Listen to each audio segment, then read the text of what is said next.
Oke, ini slide-nya sudah muncul ya.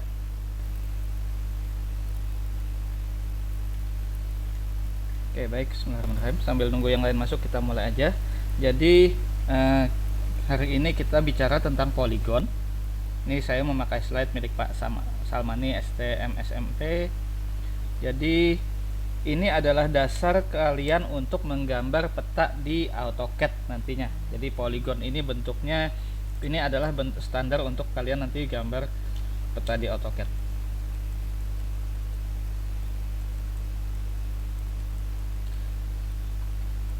Jadi prinsipnya seperti tugas saya minggu kemarin. Jadi memang bentuk panduan kita, bentuk patokan kita itu adalah segitiga. Jadi poligon itu pun segitiga. Kita bicara sudut, kita bicara derajat nanti di situ.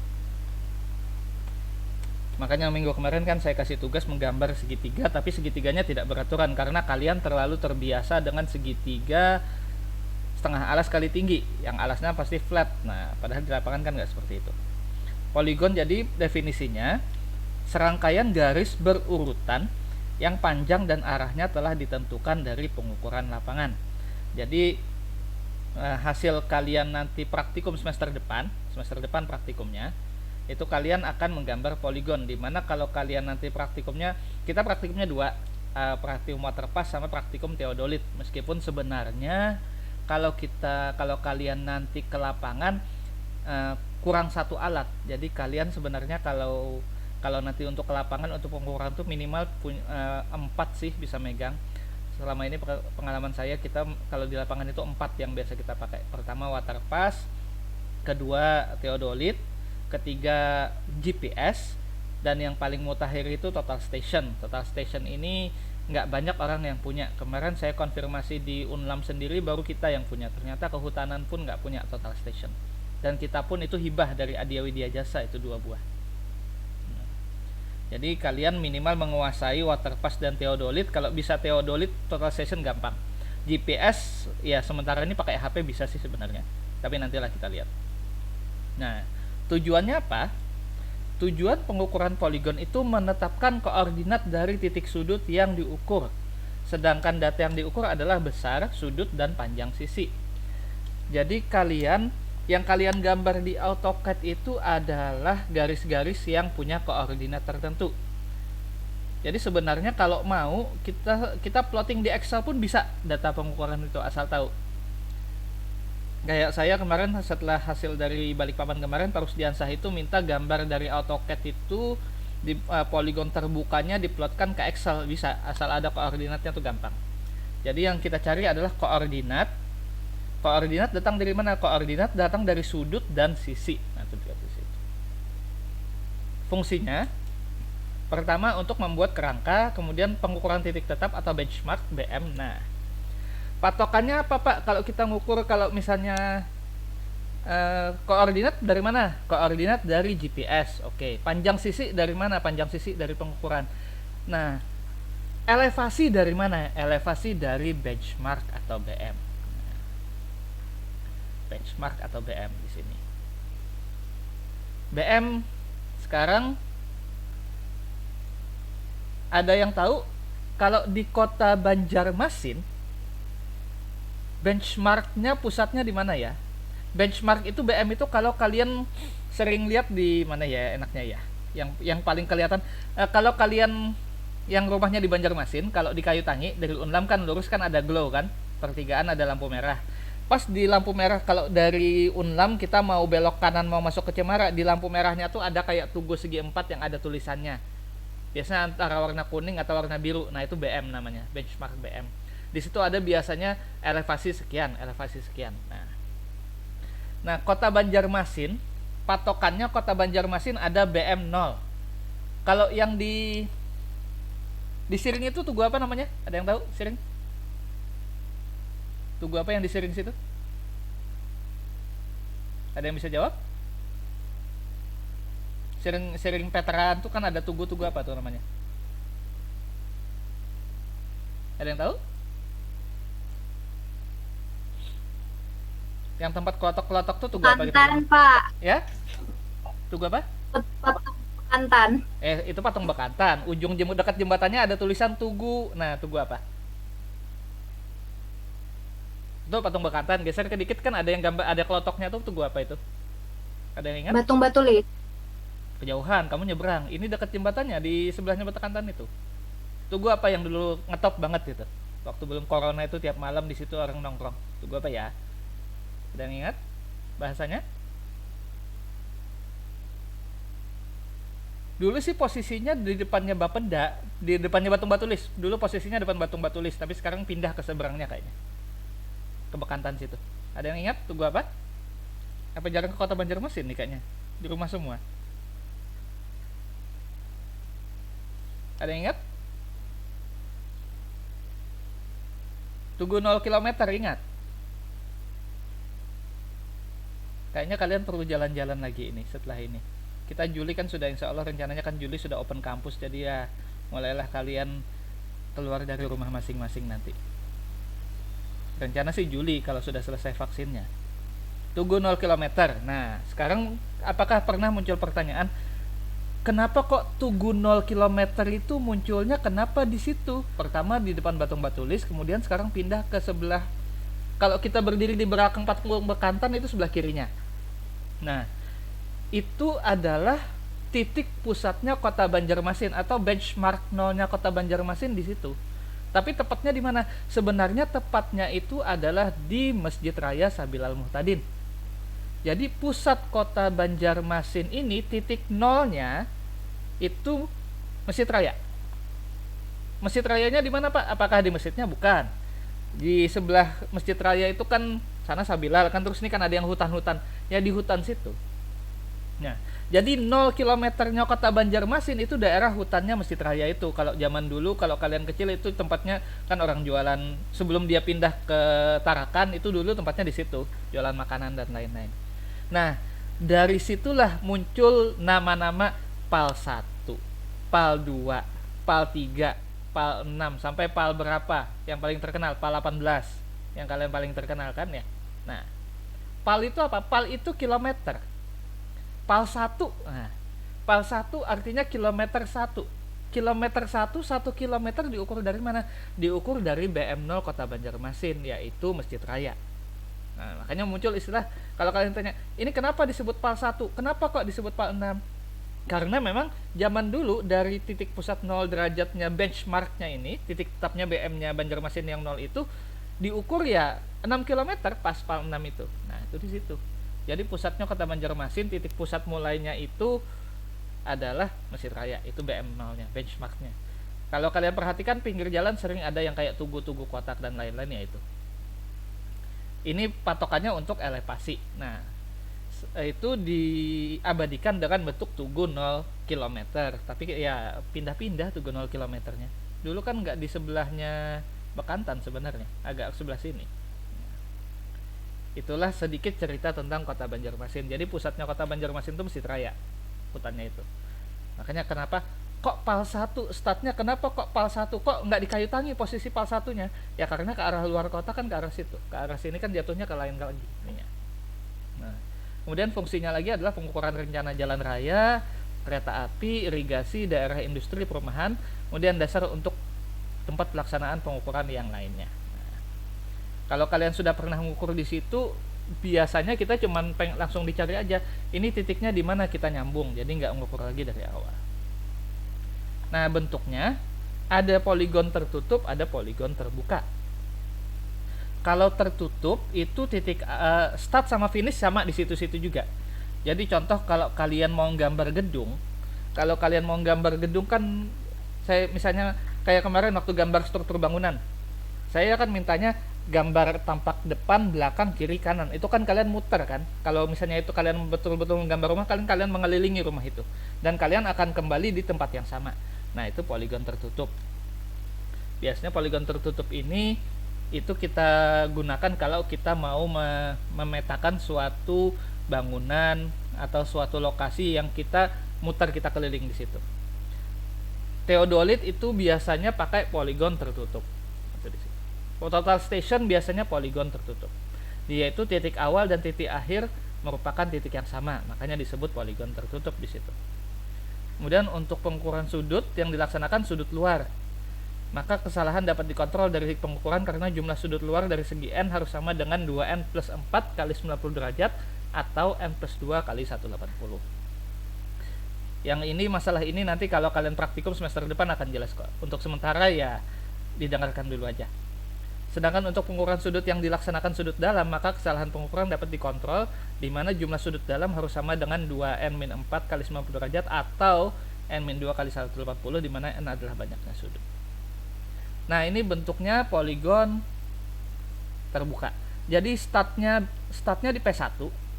Terus alat itu jalan mengukur ke P2, ke P3, ke P4, ke P5, ke P6, balik lagi ke P1. Gedung atau bangunan yang akan diukur itu adanya di tengah-tengah. Nah, yang disebut sudut luar tadi, nih, tadi ada sudut luar kan? Nah, sudut luar itu maksudnya di sini, di luar poligon. Nah, jadi kalau kita lihat di sini, maka kalau kita mau melaksanakan pengukuran poligon, kita kira-kira kalau lihat gambar ini kita perlu apa yang wajib? Yang wajib ada selain waterpass atau theodolit, kita perlu alat apa lagi ya? Satu ya. Ada yang tahu kalau lihat gambar ini?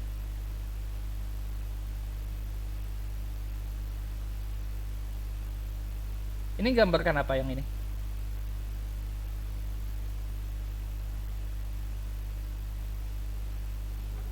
U itu maksudnya apa? Kompas kah, Pak? Ya, kompas, betul. Jadi kalau kita biasanya kalau kita ngukur theodolit atau waterpass wajib ada kompas. Gunanya apa ini? U-nya ini utara. Kenapa? Karena kan yang kita ukur adalah sudut sama sisi. Kalau sisi kan gampang, sisi dari jarak. Tapi ngukur sudut patokannya mana? Ngukur sudut patokannya utara ini. Nah, betul tadi kompas. Terus nih. Jadi utarakan dulu. Nah, kompas di mana? Ya sekarang kan HP dan lain-lain kan ada kompas digital. Jadi nggak harus bawa kompas tembak, tapi lebih enak sih bawa kompas tembak. Kompas tembak yang mapala yang bisa jadi segitiga itu kan enak ini.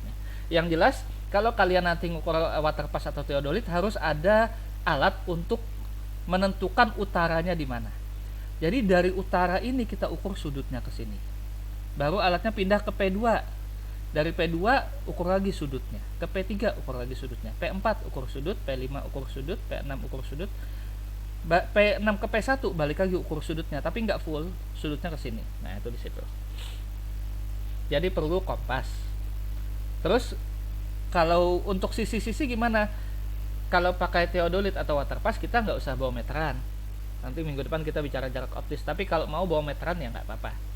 Tapi kayak waterpass atau theodolit yang kita punya itu jangkauannya sekitar 50 meter. Jadi kalau mau bawa meteran ya lumayan panjang sekali. Nanti kalian gulungannya bawa. Alat yang kita punya di lab IUT itu lab IUT. Alat yang kita punya di lab Super Sig itu jangkauan alatnya sekitar 45 sampai 50 meter. Masih kelihatan. Jadi kayak ini dari P1 ke P2 ini selama nggak lebih dari 50 meter bisa sekali tembak, alatnya sekali pindah. Tapi kalau lebih 50 meter mungkin dari P1 harus ke P2 di tengah-tengah P1.5 tengah-tengah sini baru ke P2 sih.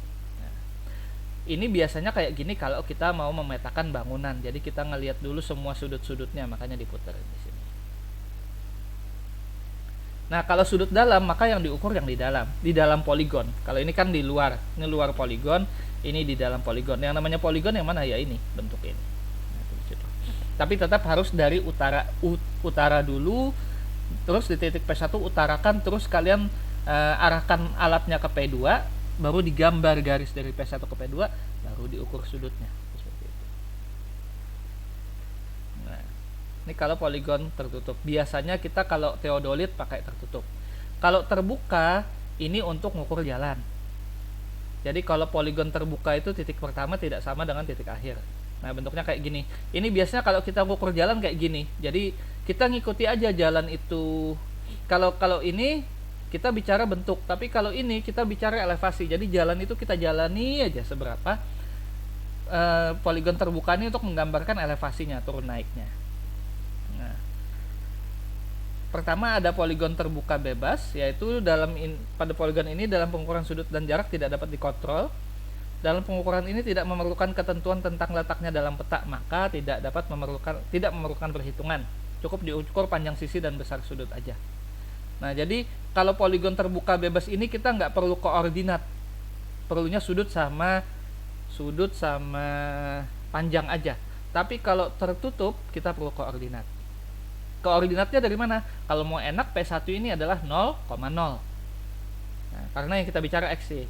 Tapi kalau punya GPS, P1 ini setelah kalian utarakan bisa kalian mark di GPS. Tapi kalau pengen gampang ya 0,0 aja selesai. Nah, ini contoh poligon terbuka bebas. Jadi kalau misalnya ada jalan ya startnya di P1 jalannya kita tembak utara, P2, P3, P4, P5 gitu. Ini nggak bagus sih, bagusnya gambarnya yang agak bagus yang mana ya jalannya. Anggap aja jalannya sampai P3 loh. Jadi P1, P2, P3. Jadi jalan ini menurun. Nah, itu kayak gini. Jadi yang kita gambarkan nanti adalah oh, sini ketinggiannya 2 meter, sini ketinggiannya 1,5, oh, sini ketinggiannya 0,5 meter. Jadi ketinggian yang kita gambarkan di situ. Ada lagi terbuka terikat sebagian. Kalau terbuka terikat sebagian, maka satu titik harus diketahui koordinatnya. Bisa pakai GPS tadi atau titik tadi P1 tadi kalian setting 0,0 di situ. Satu sisi harus diketahui sudut jurusannya, jadi dari utara berapa derajat. Kemudian dua buah titik harus diketahui koordinatnya, ujung-ujung biasanya. Maka untuk mengetahui syarat pertama harus milih BM dulu. BM-nya di mana? Kalau nggak pakai BM lokal 0,0 nggak apa-apa. Kemudian syarat kedua, teodolit atau waterpass diarahkan dulu ke titik tetap lainnya atau titik utara tadi, sehingga dapat dihitung berapa sudutnya. Nah, jadi kayak gini, diutarakan dulu, terus P1-nya XY-nya harus ketahuan, baru diukur berapa, baru jalan. Oh, jalan ke P2, jalan ke P3, jalan ke P4, jalan ke P5. Ini gampang praktikumnya ini, nanti kalau kalian semester depan sudah praktikum gampang kok ini. Kelihatannya aja ribet tapi sebenarnya gampang. Capek ngangkat alat sama capek mindah-mindah rambu aja ininya. Sama sakit mata bagi yang kebagian ngeker, biasanya sih itu aja. Jauh lebih sulit yang ini. Nah, kalau terbuka saya santai aja, kalau tertutup agak ribet dikit. Jadi ini jalan biasanya, misalnya, jadi kita nggak peduli jalan itu belok kayak muter kayak dan lain-lain. Yang kita ukur adalah jalan itu turun naiknya gimana. Jadi oh, dari P1 ke P2 nanjak, P2 ke P3 jalan itu datar, dari P3 ke P4 jalan itu turun. Nah, itu kayak gitu artinya maksudnya. Biasanya kita gambarkan dalam garis lurus sih, biasanya nggak ada yang balik P4 P5 nih. Ini kecuali mau poligon tertutup, ini kayak gini. Ini waterpass. Karena waterpass itu tidak ada ngukur sudut tidak ada ngukur sudut horizontal. Waterpass cuma sudut vertikal. Nah, yang diketahui yang mana? Ini XY P1 sama XY P2 di sini. Ada lagi tadi sudah bebas. Kalau bebas terserah, nggak ada ikatan. Kalau terikat sebagian, kita tahu berapa sudut dari utara, kemudian sudut P1 koordinat P1 sama P2. Nah, kemudian ada terikat sempurna. Ini titik awal sama titik akhir itu sudah diketahui, sudah di lock, sudah dikunci. Nah, ini itunya. Dari titik tetap inilah pengukuran diarahkan ke titik lain, kemudian diukur sudut-sudut pada titik tersebut sehingga mendapatkan sisi jurusan yang berhubungan. Koordinasi sudut pada poligon macam ini adalah sebagai berikut, yaitu sigma beta sama dengan, kalau dia sebelah kanan, sigma beta sama dengan alfa awal min alfa akhir tambah n kali 180. Tapi kalau betanya sebelah kiri, maka sigma beta sama dengan alfa akhir min alfa awal tambah n kali 180.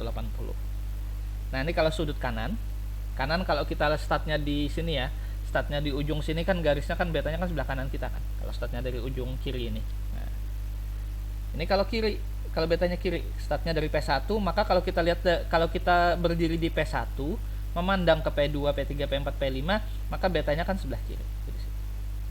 Nah, kalau di sini kan kita sebelah kanan.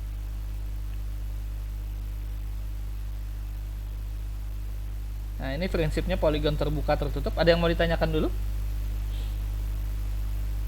Ini biasanya sih pas praktikum baru kalian muncul gambarnya. Kalau untuk IUT saya jarang mengeluarkan ujian ini, karena untuk IUT ini kalian belajar nanti menjumlah mengurang sudut sebenarnya prinsipnya. Bicara rumus untuk menggambarnya nanti di praktikum ininya.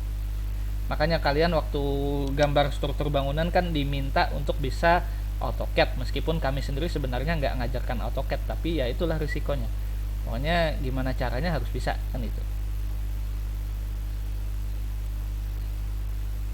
Oke, sampai saya lanjut, silahkan kalau ada yang mau ditanyakan langsung potong aja.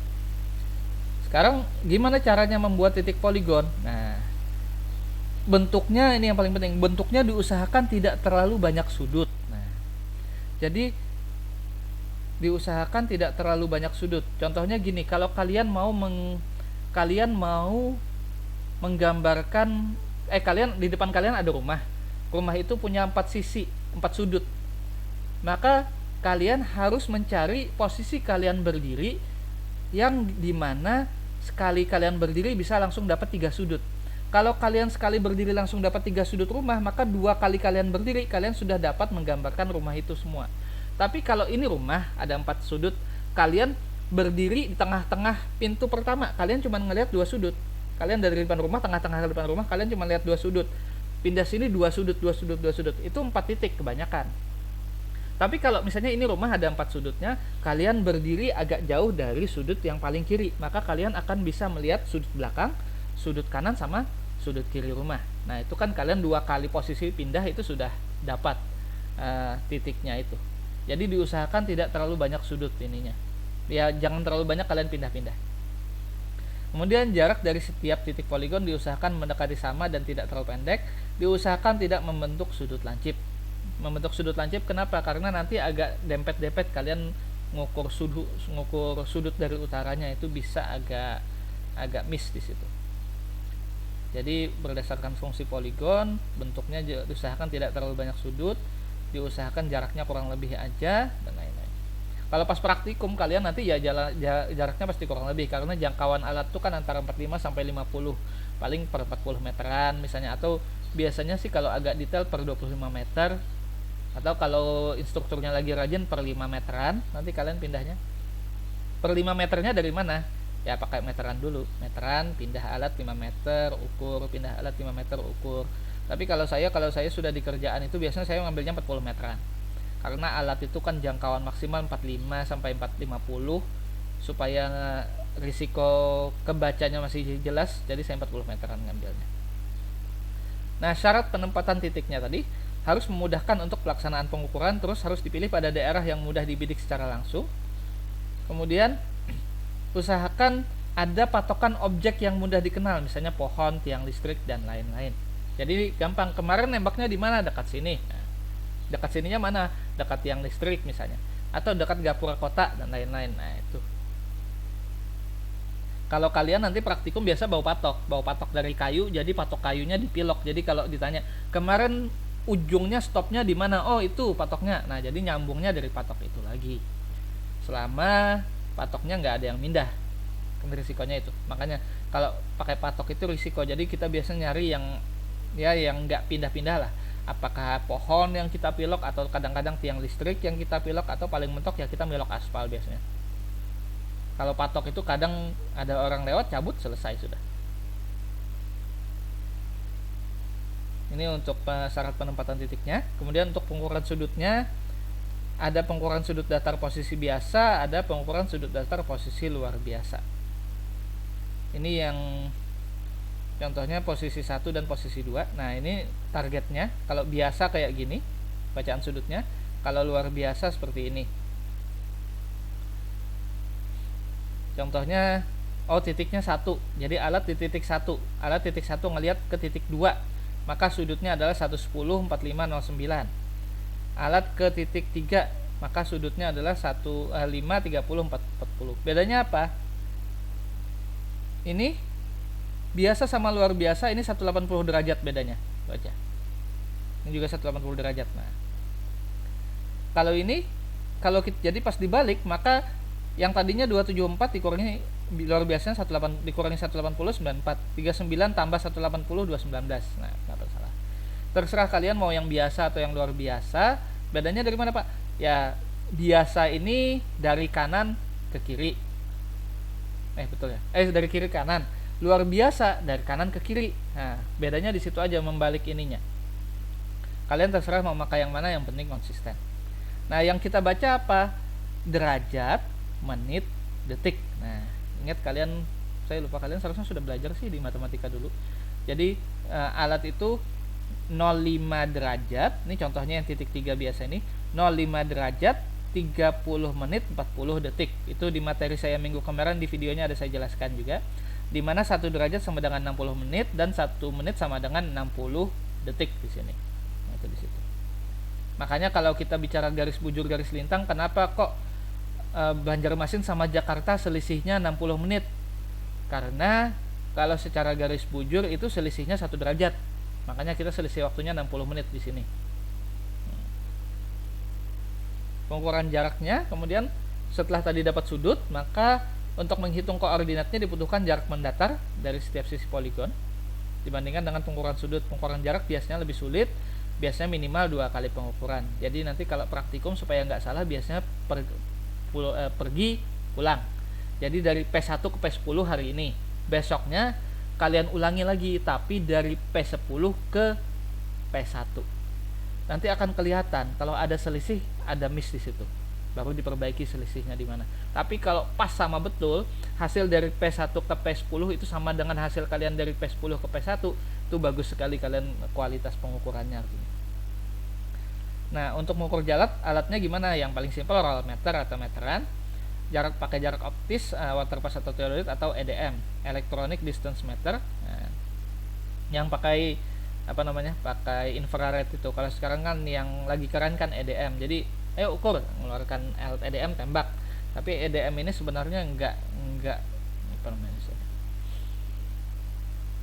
terlalu efektif, terutama kalau kalian bekerja di luar ruangan. Jadi kadang-kadang kalau ngelihat ada orang-orang ngukur yang pakai infrared itu enggak bagus hasilnya kalau sudah di luar ruangan yang terlalu banyak sinar matahari, banyak melesetnya. Saya sendiri kalau di luar ruangan saya masih lebih milih bawa meteran. Kalau di tas saya ini pasti ada meteran yang 7 meter itu standby terus. Meteran 7 meter itu kan yang, kalau yang meteran gulung itu paling panjang 10 meter gitu. Yang besi. Kalau yang lebih dari itu kan harus pakai meteran kain itu. Kalau EDM yang pakai infrared itu harganya murah sih sebenarnya. 500 sampai 700 ribu aja. Tapi kalau pengalaman kalau sudah di bawah sinar matahari, kalian ngukur di luar nggak ada gunanya itu. Nggak kebaca cahayanya. Nah, ini menghitung koordinat tadi. Jadi dari utara berdasarkan kompas kita tentukan utaranya dulu, kemudian kita tentukan sudutnya, dapat sudutnya, baru kita hitung berapa derajatnya dengan jarak D di sini. Jadi D ini diurai ke sumbu X, diurai ke sumbu Y. Kalian dapat jarak D di sumbu X dan di sumbu Y, maka dari koordinat A, misalnya ini B di atas, kalian akan bisa dapat koordinat B di situ. Menentukannya jadi perlu sudut tadi, perlu jarak.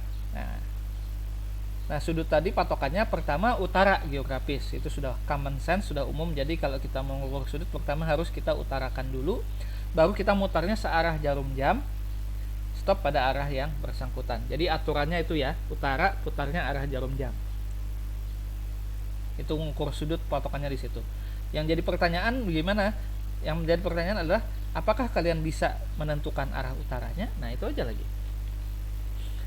Pakai kompas HP, Pak. Nah, kompas HP ini kadang-kadang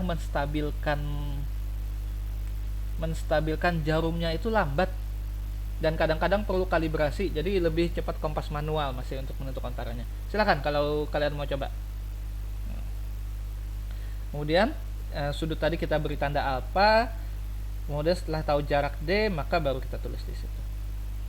Nah, ini contohnya, misalnya dari utaranya A ke B, ke P1, P2, P3, P4.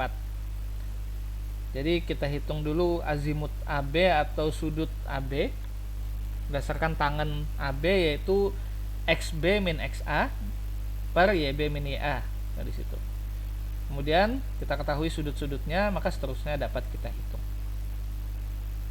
Ini di praktikum akan lebih jelas. Kalau di IUT, saya di mata kuliah IUT saya nggak akan terlalu detail menerangkannya, karena lebih jelasnya nanti di praktikum. Kalau kalian sudah banyak data nanti kelihatan, tinggal pakai Excel kok itu.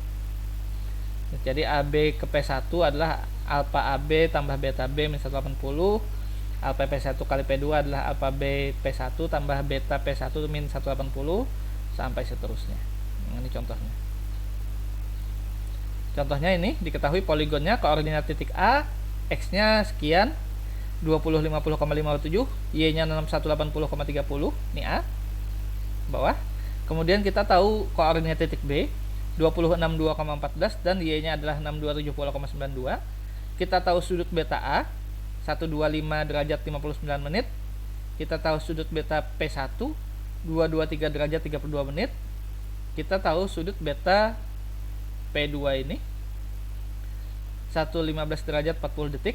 Maka ditanyakan berapa alfa AP1, alfa A ke P1, alfa P1 P2, alfa dari P1 ke P2 atau azimut P1 ke P2, dan azimut P2 ke P3. Maka azimut beta ke B ke A adalah tangan B ke A, yaitu YXA ini, YA ketukar ini.